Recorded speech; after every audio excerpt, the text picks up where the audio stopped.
योगेश जी, सीटों की बात चल रही है, लगातार बैठकें हो रही है तीसरी लेफ्ट के नेताओं के साथ बैठे, क्या लगता है सीट चुनाव के समय में तो जितने भी घटक दल है, सहयोगी दल है, तो निश्चित तौर पे हम लोगों के ऊपर एक जवाबदेही है कि बिहार में बदलाव लाना है, 243 सीट पे मजबूती से लड़ना है। तो इसी तरीके से चुनाव के समय में घटक दल जो होते हैं उनके साथ बैठक होते हैं, एक एक सीट पर हम लोग डिस्कशन करते।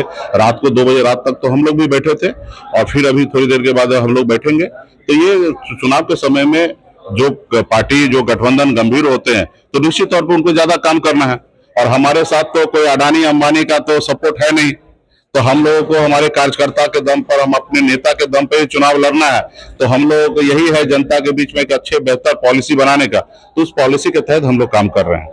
क्या कोई उलझन है क्या सीटों में? नहीं, बिल्कुल ही कोई उलझन नहीं है। देखिए, लगातार लिफ्ट के नेताओं से 3 दिन से लगातार देखिए, कोई उलझन नहीं है। हमारे सभी गठबंधन के साथी को पता है कि राज्य में 243 सीट है और 243 में सभी साथी को एडजस्ट होना है और सबके अपने ताकत के अनुकूल, जनाधार के अनुकूल सबके साथ हम सब गठबंधन के साथी, मैं खुद ये बात को मानता हूँ, किसी के साथ भेदभाव नहीं होगा, किसी के साथ नाइंसाफी नहीं होगा और जिनका जितना हक बनता है वो गठबंधन में सभी एक दूसरे को देना चाहिए।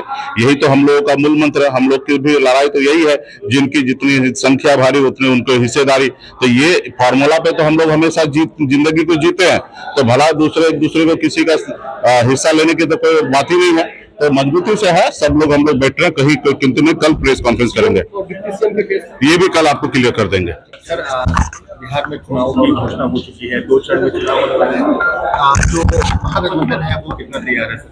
महागठबंधन पूरी तरह से तैयार है और खास करके मैं जिस पार्टी में काम करता हूं उस पार्टी की तैयारी लोकसभा चुनाव के बाद से ही booth level worker, village level worker से लेके जो स्टेट के सारे फंक्शनरीज हैं सब लोग लगे थे। और आपने देखा होगा कि SIR के खिलाफ 2 सप्ताह तक राहुल गांधी जी की यात्रा हुई, बिहार में 25 जिलों से होकर गुजरी और बिहार के लोगों ने भारी जन समर्थन और उत्साह दिखाया।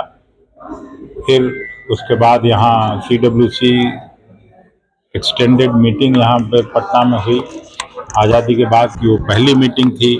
फिर प्रियंका गांधी जी की बड़ी रैली चंपारण में हुआ, आप सभी जानते हैं, तो कोई नई बात है नहीं।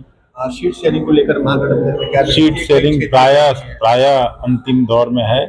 जो टीदिंग प्रॉब्लम रहता है वो थोड़ा बहुत चलता है, ये सीट वो सीट